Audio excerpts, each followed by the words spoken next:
Greetings to our viewers around the world.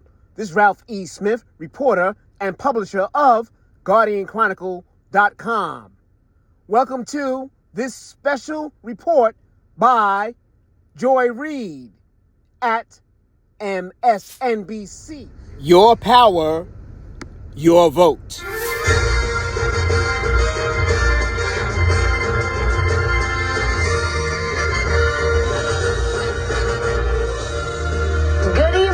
I'm Alex Wagner here with my friend and colleague, the great Joy Reid. And can you believe it, my friends? We are 6 days out from Election Day. Today, Vice President Kamala Harris is framing the choice on November 5th as a fight for freedom. It is a fight for freedom. Like the fundamental freedom of a woman to be able to make decisions about her own body and not have her government tell her what to do.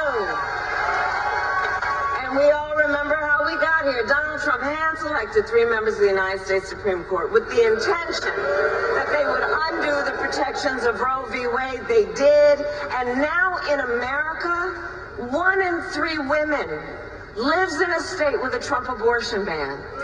Now, in the final national New York Times Siena poll, likely voters ranked abortion as the second most important issue next to immigration. But among women, abortion is tied with the economy at number 1. That's part of what is driving the largest gender gap in our country's electoral history. And to that end, Trump has spent much of his time on a tour of the Manoverse, speaking on podcasts to the young men who listen to Joe Rogan, platforming angry male comedians like Tony Hinchcliffe, and offering primetime speaking slots to misogynist businessmen who are comparing the Vice President of the United States to a prostitute. She's a fake, a fraud. She's a pretender. Her and her pimp handlers will destroy our country. Even Trump supporter Nikki Haley is not down for this. You had speakers at Madison Square Gardens, referring to her and her pimps. That is not the way to win women. This is not a time for them to get overly masculine with this bromance thing that they've got going. 53% of the electorate are women. Women will vote. And when Donald Trump has spoken to women, he has promised to be their hero, their protector. I'm going to protect our women from criminals coming into our country, going up to the suburbs and doing really bad things. Are there any women in this giant, massive arena that do not want protection? Please raise your hand. Do women want to be protected? I said, well, I'm going to do it whether the women like it or not. I'm going to protect them. It's the orange vest that really does it for me. Well, the Harris campaign has a different message for those women that Donald Trump and Nikki Haley are talking about. Protect yourselves at the ballot box. Here's their new ad, narrated by Julia Roberts. In the one place in America where women still have a right to choose, you can vote any way you want, and no one will ever know. Did you make the right choice? Sure did, honey. Remember, what happens in the booth stays in the booth. Vote Harris Wallace. What happens in the booth stays in the booth is more than just a tagline. It is a message that is being echoed by Harris surrogates, including Liz Cheney and Michelle Obama. You can vote your conscience and not ever have to say a word to anybody. And there will be millions of Republicans who do that on November 5th. If you are a woman who lives in a household of men that don't listen to you or value your opinion, just remember that your vote is a private matter. Regardless of the political views of your partner, you get to choose. You get to use your judgment and cast your vote for yourself and the women in your life. Remember, women, standing up for what is best for us can make the difference in this election. And it seems like women might be listening, casting mail-in ballots, voting early, and making election day plans to vote for Kamala Harris, knowing full well that the men in their lives are voting for Trump. Some of them are even not so secretly posting about it on TikTok and making canceling out your husband's vote an actual trend on social media. But how many of these stealthy female voters actually exist, and what does it mean for the overall math on election day? Joy?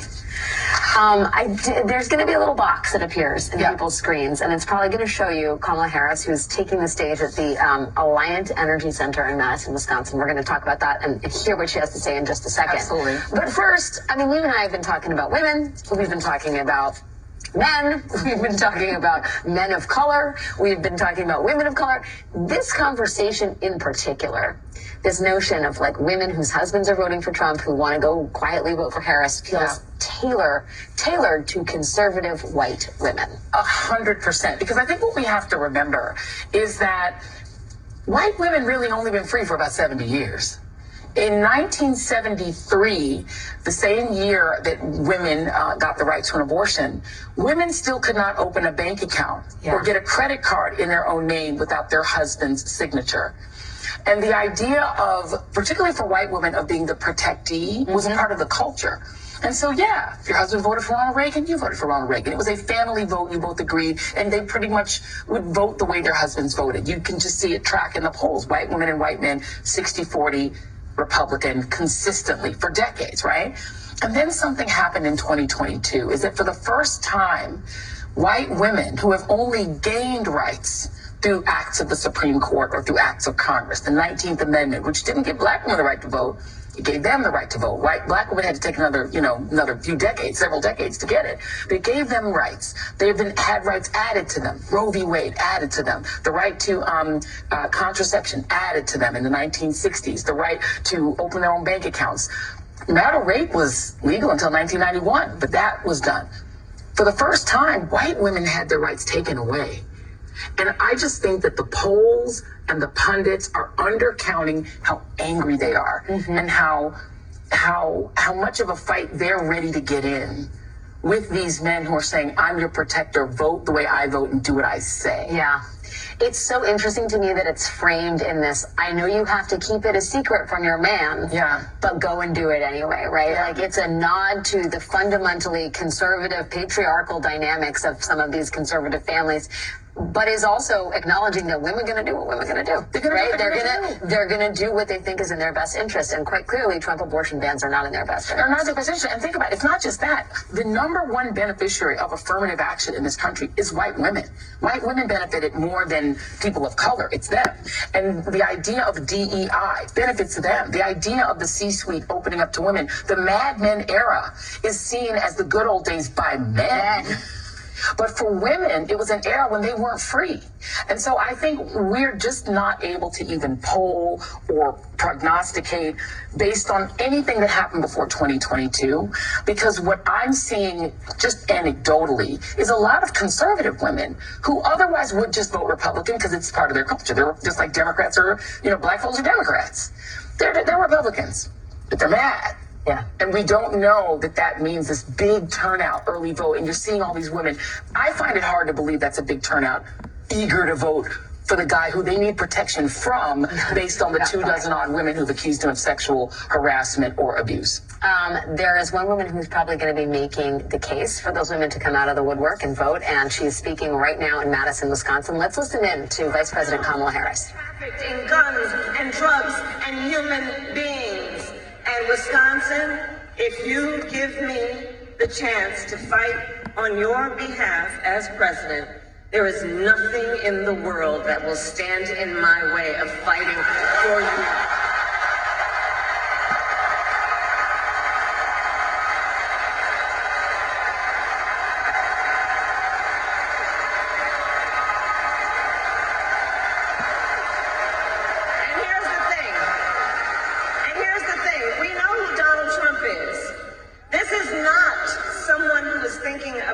To make your life better. This is someone who is unstable, obsessed with revenge, consumed with grievance and out for unchecked power.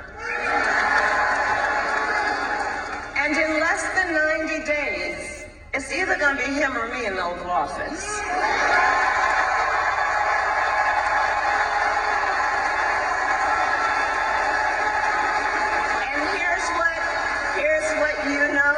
Here's what we know. If he is elected, it's not going to happen, but if he were elected, on day one, Donald Trump would walk into that office with an enemies list. You know, he talks about the enemies from within. When I am elected, I will walk in with a to-do list focused on your needs.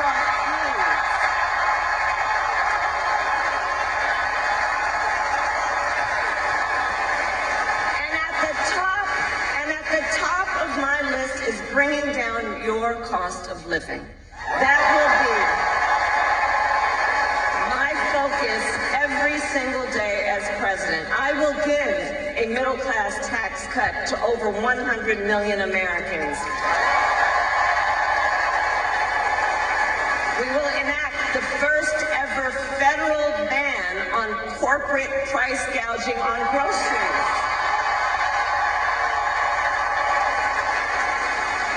We will fight to make sure hardworking Americans can actually afford a place to live. And if any of you out there are caring for an elderly parent, well, my plan will cover the cost of home care under Medicare, so that seniors can get the help and care they need to stay in their own homes. It's about dignity. It's about dignity. And my plan will lower the cost of childcare, cut taxes for small businesses. Do we have any small business owners here? I love our small businesses. My plan will lower healthcare costs because, by the way, I believe access to healthcare should be a right and not just a privilege of those who can afford it.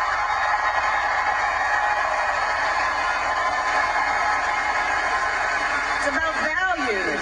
It's about values. On the other hand, Donald Trump's answer to the financial pressures you face, well, it's the same as it was last time. Another $1 trillion in tax cuts for billionaires and big corporations. Right. And this time, he will pay for it with a 20% national sales tax on everything you buy that is imported. Clothes, food, toys, cell phones. A Trump sales tax would cost the average American family nearly $4,000 more a year. And on top of that, you would pay even more if Donald Trump finally gets his way and gets rid of the Affordable Care Act. Remember how many times he's tried to do that? And you're booing because if he were successful, it would throw millions of Americans off of their health insurance and take us back to when insurance companies could deny people with pre-existing conditions. You remember what that was like? Well, we are not going back.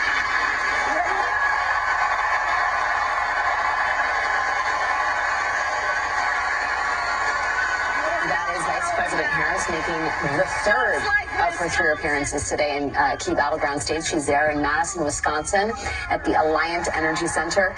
Joy, we were talking before we dipped into the vice president's remarks about white women in particular and the gender gap. And I think it bears reminding our audience of kind of what the chasm was in terms of women who went for Trump and women who went for Biden. But before we do that, I want to bring in 2 women who know well about mobilizing the female vote this election cycle and others. Joining us now are Joteka Edie, the founder of Win with Black Women, the first grassroots group to galvanize support for Kamala Harris's presidential run after she announced her campaign 101 days ago today. Woo! Also joining us is Shannon Watts, who then answered the call to bring white women on board for the Harris campaign. It's so great to have both of you guys here. Joteka, white women in 2020 voted 55% for Donald Trump, 44% for Joe Biden. Black women, 9% for Donald Trump, 90% for Joe Biden. Similar sort of breakdown in 2016. White women, 52% Trump, 43% Clinton. Black women were 4% Trump, 94% Hillary Clinton. It feels like women generally are very electrified in this moment. I wonder if you can talk a little bit about how you're seeing the sort of grassroots enthusiasm from the female base and whether you think there needs to be a sort of different message depending on what subsection of women you're talking to. Well, I certainly can see, and I think just looking at that audience, just the electricity that we are seeing across the country last night in Washington, D.C. at the Ellipse, now in Madison, earlier in North Carolina, and we are seeing an enthusiasm, particularly among women, but not just the conversations that they're having with each other, but how they're showing up to early vote, seeing large numbers of women, black women, white women, all women, women of all ethnicities showing up. Many of them posting enthusiastically about that vote, you know, this notion of the denial and canceling out of your husband's vote. But I think what is happening and the difference is that, you know, in 2016 and many of those women, that 55% that voted for Donald Trump, they lived with the Donald Trump presidency. And I think that in this day and age, we've seen the repercussions of what a Donald Trump U.S. Supreme Court looks like and the removal of so many of our rights. And I think women are fed up and we are going to exercise our right to stand. And we are also excited about what Vice President Kamala Harris stands for and what she means for the future of women in this country. And quite frankly, we know women can get the job done. Indeed. Shannon, you know, I got to ask, there's reporting that in Politico that the Harris campaign is really zeroing in on moderate suburban women and in particular non-college educated white women. Can you talk to me a little bit about sort of anecdotally what your experience has been like in terms of motivating women who may be on the fence, women who may have husbands who are Trump supporters, women who just aren't sure where they want to be on November 6th, 2024? What is resonating? Is it abortion? Is it the post-Dobbs landscape that is really shaping voter opinion right now as you see it? I think that's part of it, but I think it's a bigger issue, which is a real feeling that Donald Trump and J.D. Vance and their supporters hate women. And I don't use that word loosely. I really feel like it's a feeling of hatred. The campaign really brought it home the other day in that rally that Donald Trump had. And then tonight he's insisting that he's going to be the protector of women, whether they want it or not.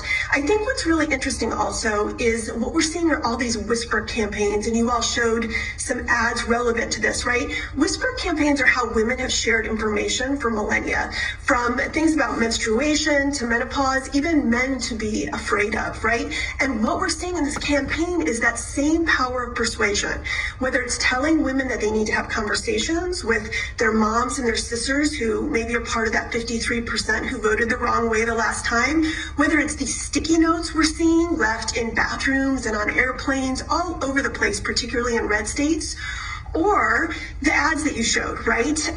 There's this group called the Fresh Registry, and they put out a question whether people knew, women knew, that when they voted it was private, and they didn't know. And it started this whole campaign to give women information through a hotline about the fact that their vote is private. So all of this is a persuasion to change the hearts and minds of the 53% of women who we hope will vote the right way this time.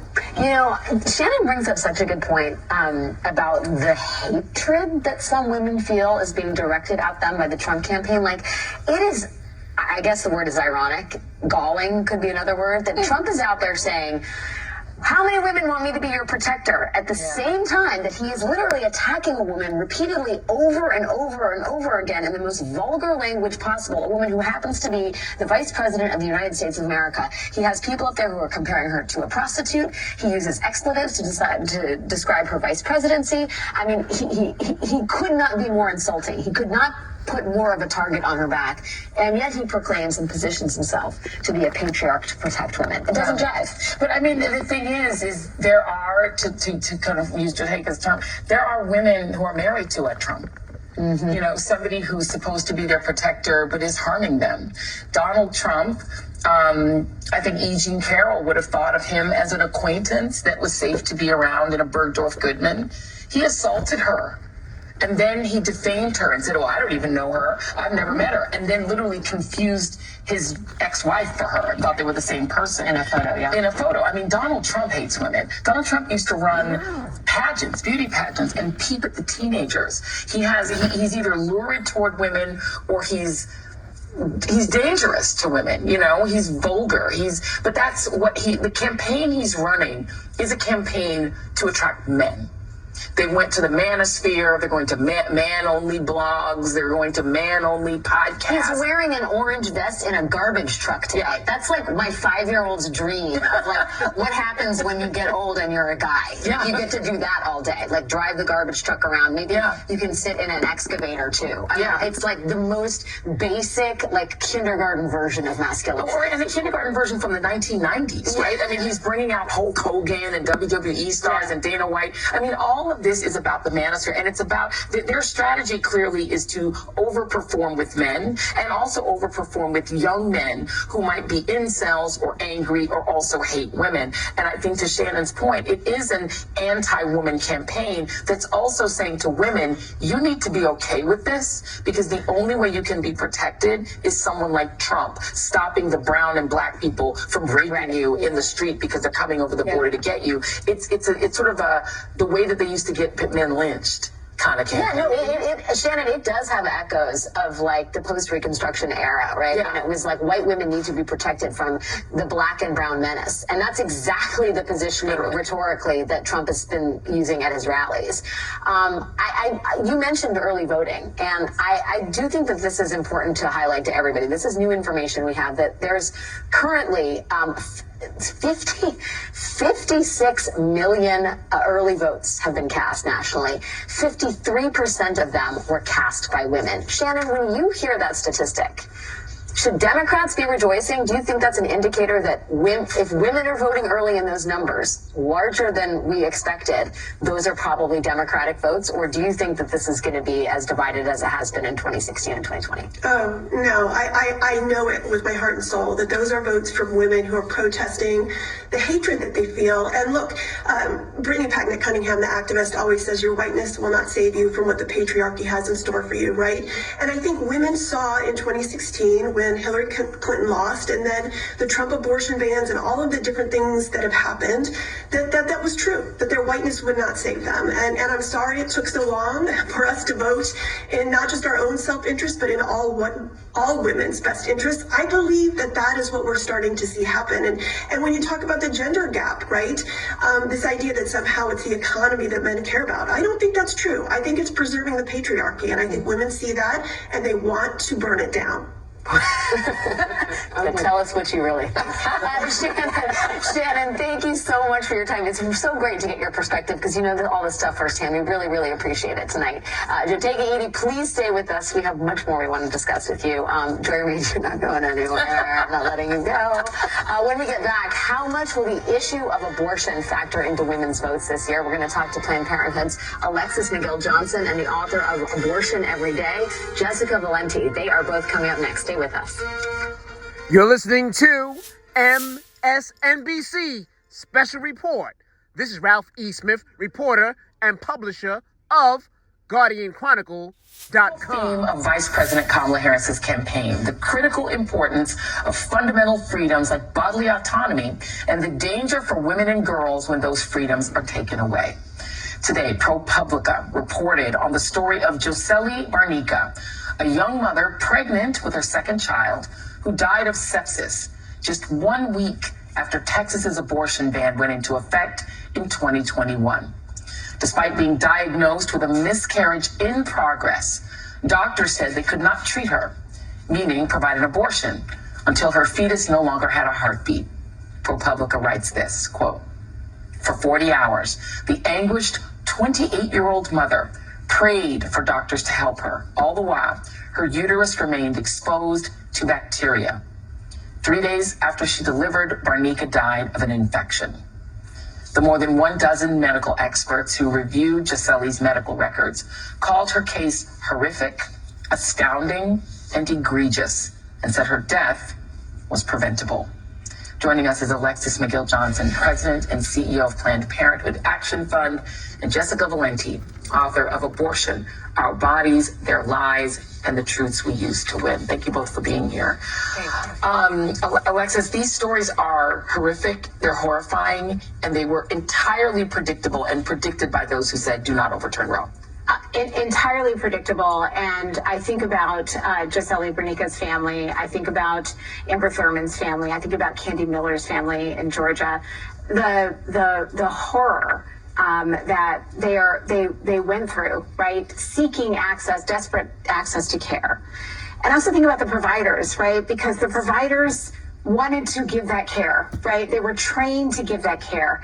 They were desperate to give that care. And there was some administrator, some lawyer in the hospital somewhere who said, we have to respect what these politicians have done. And we know that at no point do Americans believe that politicians are more qualified than doctors or families to make decisions about their own bodies, and they're languishing. They're dying. And Jessica, this is even before Roe was overturned, right? So that means that when Roe was overturned, there was information out there. This case hadn't come to light yet, obviously, but this just shows that even before that happened, we all knew what would happen if women couldn't get an abortion, and Texas did this bounty hunter law anyway. Right. Texas had passed its abortion ban, even though Roe hadn't been overturned yet. And I think what's so important to know is that in addition to pro-choicers knowing that this would happen, anti-abortion activists and legislators knew this was going to happen, right? They planned for this. They knew very well what these laws would do. They're trying to play it right now as if this is sort of surprising to them. This is, a tragedy. They planned for these tragedies. They planned for them. They messaged for them. They polled for them. They knew this was going to happen. They knew that women were going to die, and they passed these laws anyway. And I've just spent the whole day being so angry and furious about this, not only reading this horrific story, but watching the anti-abortion movement's response to this. What you say, I believe, Jessica, and I do, unless you don't understand what happens in pregnancy complications, which, if you're writing law, you should have a passing understanding of that. And yet, they seem really caught flat-footed, right? Like the anti-choice movement seems really to be in many ways on defense around this, because we're championing women's stories. We're drawing attention to issues of miscarriage and a lot of pregnancy-related complications that we don't as a society normally talk about. But Dobbs has just blown the lid off of that. What you now see in the form of retreat is a bunch of Republican lawmakers who either want to pretend they're not pushing to restrict choice and bodily autonomy. They're not using the language that the anti-choice movement has used historically. They're talking about fetal personhood rather than anti-abortion legislation. That all seems to me to be a movement that truly did not understand the Pandora's box that they were opening up. Well, it's clear they didn't understand that abortion bans would make pregnancy more dangerous, right? Like just fundamentally, because they've always tried to isolate abortion as not part of reproductive health care. They've tried to separate it out from the broad range of what, how we would manage pregnancy outcomes. And so when it really starts to come to the fore, when the stories really start coming out, they're just running the other way. And the thing about it is they're also looking at the fact that every time reproductive freedom has been on the ballot, we've won, right? And they realize that it's completely politically inconvenient in this moment. And so they're flip-flopping and they're trying to, walk back, but they can't walk back from these stories. They can't walk back from these deaths. They can't walk back from the horror and the chaos and confusion that they've wrought. Yeah. I wonder what you guys think about this reporting that we have. This is a Washington Post story today by Carolyn Kitchener, who's a great reporter on this topic. And the headline is, "These women are all in for abortion rights and for Donald Trump." These are Republican and independent voters who plan to split their ticket on abortion, voting for an abortion referendum. There are, I think, 10 states that have abortion referenda on the ballot in November, and vote for Trump. They said they were willing to give Trump the benefit of the doubt on the issue, with some feeling reassured by Trump's recent promises not to crack down further on abortion. What? Yeah, it's pretty unbelievable that his messaging about giving abortion back to the states, and he keeps repeating this phrase again and again, the will of the people. I find it completely unbelievable, but it really has been making headway with Republican women voters. I think it just gave them enough of an excuse to do what they wanted to do anyway.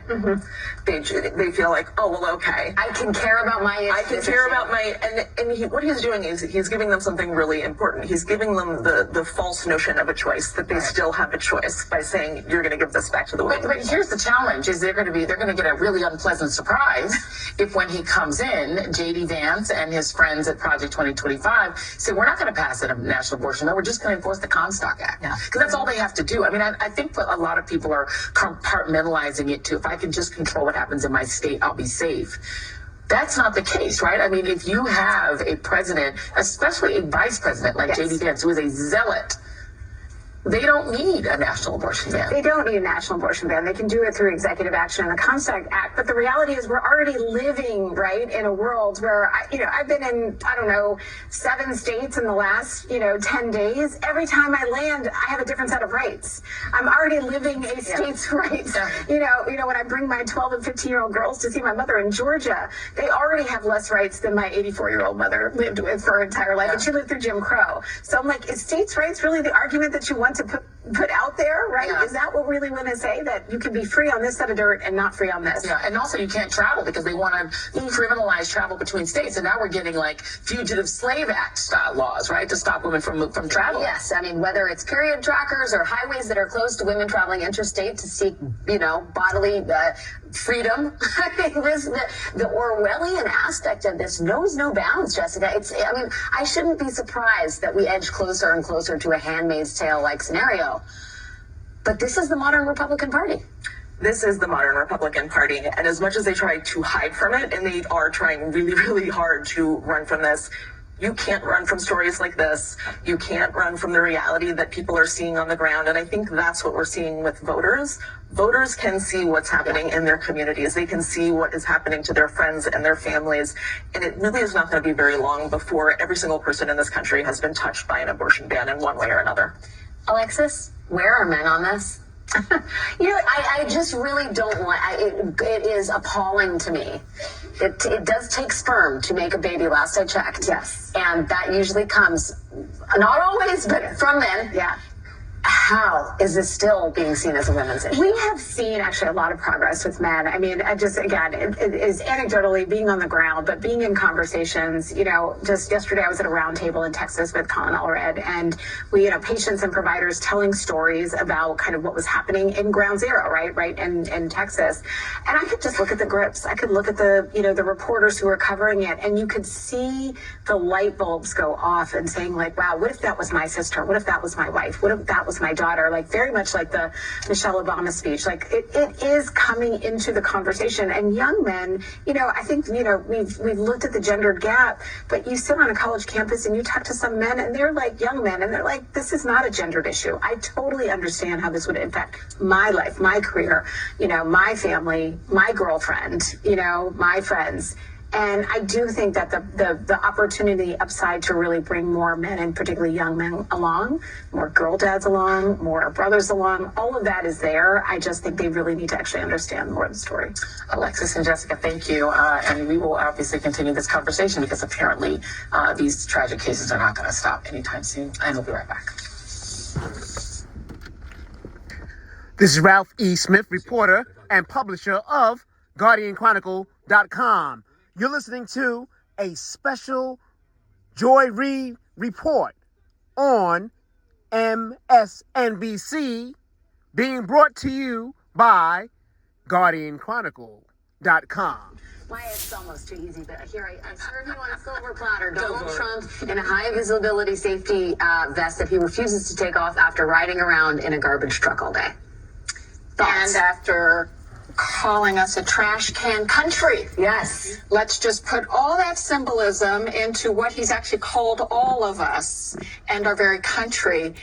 And then he's got the symbolism of driving around in a trash truck. And called Puerto Rico a garbage can. And just had a rally right here in New York City with a continuous spew of racism, anti-Semitism, against Puerto Ricans, against Black people, against Jews. So I think if we want to talk about deplorable, and if we want to talk about categorizing people, I think we have to say, what's worse? But Joe Biden making a statement that Joe Biden made, not Kamala Harris. And then proceeding to try and clarify that And statement. then proceeding to try to clarify that statement, or outwardly endangering the lives of people based on who they are, like Haitian Americans, trashing Puerto Rican Americans, saying and doing things that have literally stoked and incited vigilantism, including in some instances to try to come between lawful voters and their ability to vote. So if we compare all that to this and then his efforts to try to show he's in touch, all I can say is what he has shown us is who he is, and he has repeated it, and he's put it on repeat, and it has been much more fundamentally a danger to the lives of real people.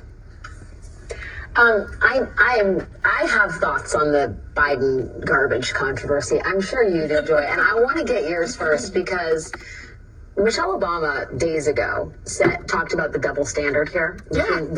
What Trump's comments elicit in the media and in general public discourse, and what Kamala Harris, the standard she is held to in terms of the policy that she outlines, everything else. Here's Joe Biden, who's not even on the ticket, and there is a firestorm of controversy around him. Here's what Michelle Obama had to say. Now, this is predating the Biden comment, but I think these words hold true. Let's take a listen.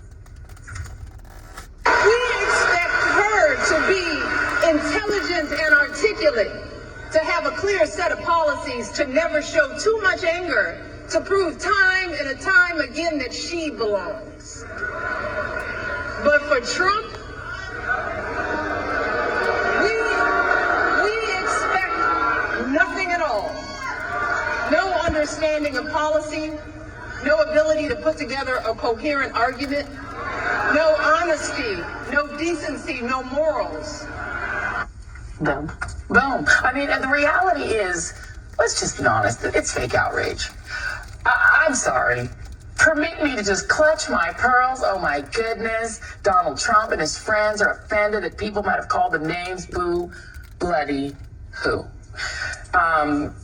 Joe Biden's not running for president. Joe Biden, what he says is not relevant to the campaign.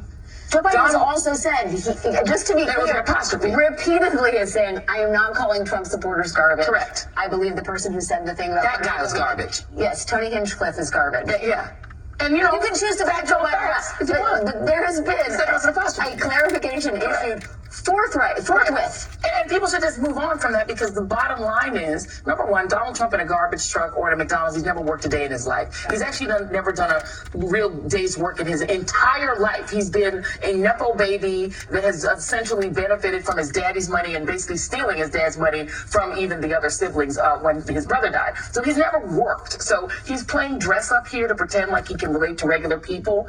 Donald Trump has, to Maya's point, put more people in danger just by opening his mouth, he and his running mate, right? And so Joe Biden's not putting anybody in danger. Let's move on. It's not an interesting story. But what is interesting is that Donald Trump climbed into a garbage truck after the guy he hired and whose speech his campaign vetted to take out the C word so they wouldn't offend even more women than they've already offended by hating on them. They didn't call her that, but they called Puerto Rico a mountain, an island of garbage. Well, they have a garbage truck. If I'm Puerto Rican, I'm taking that shit personally. It's a family program. I'm taking it personally. It's a big feeling. Why are you in a garbage truck? You're not walking back from the garbage can be what you said about us. Actually, Jessica, it's okay. It's a big time for big feelings. Donald Trump actually here's his excuse for Tony Hinchcliffe and his racist comments. Let's just take a listen. I don't know anything about the comedian. I don't know who he is. I've never seen him. I heard he made a statement, but it was just a statement that he made. He's a comedian. What can I tell you? I know nothing about him. I don't know why he's there. You put comedians up, and I guess he went on earlier in the show. I don't know who he is.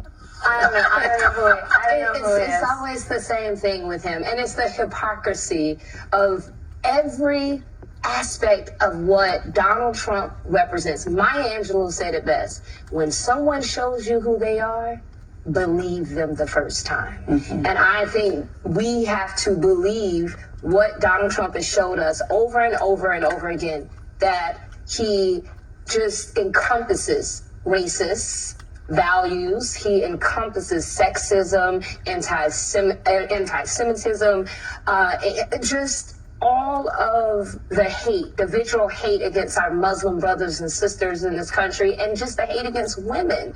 And the fact that he climbed into this garbage truck, right? On the heels of this event, and then to just sit there and just to say he knows nothing about this man. I don't know anything. Yes, you do. Your campaign knows about this man. You heard what he said, and then you followed him on stage. And you did not say anything about it. You had an opportunity, and he has had multiple opportunities to say, I do not stand for that. But he has not, because that is a part of what this campaign is driving itself on. Hate and trying to create this divide in this country. But actually, I think it's not working. I think it's having the opposite effect. Yeah, that's it, right? Like, he's not, I don't know who the guy is. Never heard of him. He's on stage. What's a Trump rally? At my event, where I'm back off stage listening, and not only that, and he doesn't know anyone who he appointed to office who wrote Project 2025. And he doesn't know any of those justices on the Supreme Court who he ran for office saying he was going to put on the Supreme Court to reverse Roe v. Wade. He doesn't know any of that.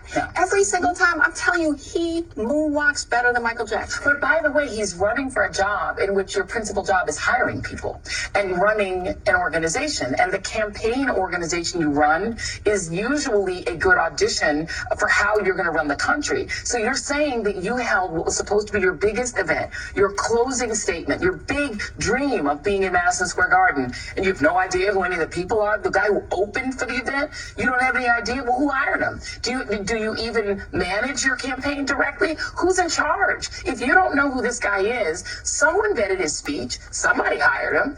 And now you're casting him as off as if you're not involved in your own campaign.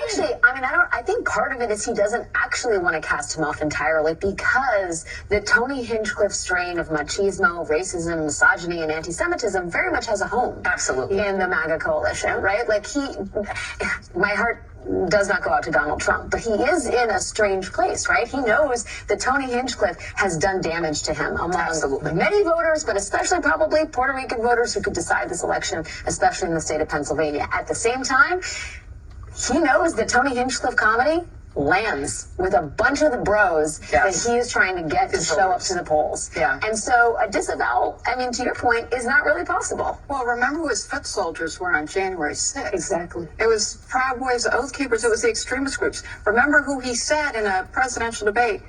Stand back with stand by. Remember what he has and who some of his major supporters have. Steve Bannon has been organizing the extremists globally. And all of this has been happening in plain sight, in plain view, and explicitly. So none of this is different from Donald Trump, except how direct, out front, and overt, and the permission structure to be overtly racist, to be overtly sexist, to be overtly extremist. And that is the reality, as Joe Taka said, as this is who he's always shown us who he is. Remember birtherism. Remember back in the 70s when HUD had to bring housing discrimination. Central Park 5. Central Park 5. Yes. There is an unbroken chain here around Trump's racism. And to your point, Maya, it's this very clear line. It is a very clear line. It's not fuzzy. It's not gray. It is very clear in terms of who he is, how dangerous he is. This is someone that incited violence on our country. This is someone who continues to really galvanize around this point that he wants to destroy enemies in this country, that patriots and people who dare to speak truth to power are enemies, and he wants to use the military to take them out. And so he is very dangerous. He is dangerous for our country, and he has no real policy agenda for our country. All he had is hate and division in our country. And I think that what we're seeing in the large numbers of early voting and Americans and young voters, we are just going to, in this country, I believe on Tuesday, see that America's saying enough is enough. I will say, he thinks the garbage truck thing is working for him, but actually, it might be working against It looks like he knows trash is trash, right? I didn't say you did. Joe, take it easy and Maya Wiley. Thank you for your time, ladies. We appreciate you. We will be right back. Stay with us. A special report on Donald Trump by MSNBC Joy Reid. You're listening to GuardianChronicle.com. The Supreme Court in Virginia was actually issuing a decision that the Republicans in the lawsuit said was changing election law. So the Supreme Court had, I guess, a bit of cover there. But make no mistake, if the Supreme Court is the deciding body in this election, Harris is cooked. Well, I just think the conservative bent of the court will make itself known. I think the challenge is that people want to believe that John Roberts is not Samuel Alito. But the problem is John Roberts is Sam Alito without the flags at home. He wants the same things. He doesn't have a collection of insurrectionist flags flying above his beach house in New Jersey. But he wants the same outcome, which is Republican victories, and they're all monarchists. All 6 of the Leonard Leo appointees, they're monarchists. They believe the president should be king, but it's got to be a Republican king. Well, listen, it's not a fait accompli that this is going to the Supreme Court. No. We very much have some heartening early vote numbers in terms of people who care about democracy. You and I will be reunited once again, hopefully over many bags of Lay's potato chips. We need the chips. We love them. They empower us. We need the chips. It has been a joy and a thrill to sit here for Always extra so much hour fun, with you. Alex. Thank you, my friend. Thank you. Thank you for watching our election special, Your Power, Your Vote. It has been a joy to be with you, Joy. It never gets old. Equal joy to be with you. Well, there's not Alex, there's not Joy, so but I don't have like a. Just keep workshopping it. You got like 5 I'm gonna minutes. workshop it. Go for it. I am looking to make progress, and I pledge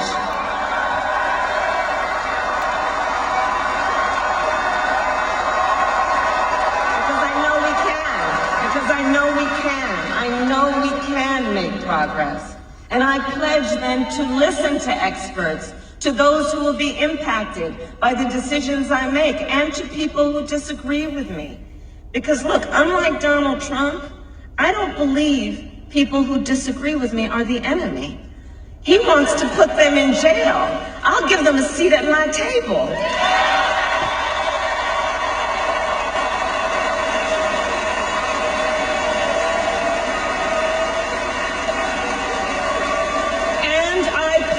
To always put country above party and self, and to be a president for all Americans.